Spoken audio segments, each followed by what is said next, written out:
கொண்டக்கடலை போட்டு சுரக்காய் போட்டு கூட்டு வைக்க போகிறேன். வாங்க வீடியோக்குள்ளே போகலாம். இதில் வந்து 3 டீஸ்பூன் எண்ணெய் ஊற்றிருக்கேன். கடுகு போடணும். கடுகு பொரிஞ்சதும் சீரகம் போடணும். பிஞ்சு வந்து கரம் மசாலா, ஒரு பிஞ்சு வந்து பெருங்காயம், ஒரு பிஞ்சு வந்து மஞ்சள், ஒரு பிஞ்சு வந்து மிளகாத்தூள் அதையும் வந்து கொட்டிடுறேன். அதே போல் கருவேப்பிலை கொட்டணும். வந்து ஒரு தக்காளி வந்து 1/4 தக்காளி அதையும் போட்டுருவேன்.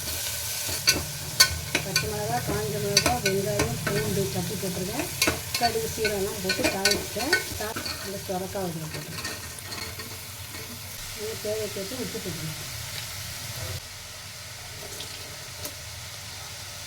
சீரகம் போட்டுருவேன்.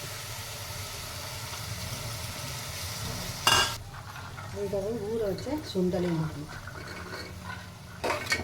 தேவைக்கு தண்ணி, சுடு தண்ணி கொஞ்சம் ஊற்றுங்க. பச்சை தண்ணி ஊற்றாதீங்க. வெந்நீர் விட்டு 2-3 விசில் வந்தோடனே இறக்கணும்.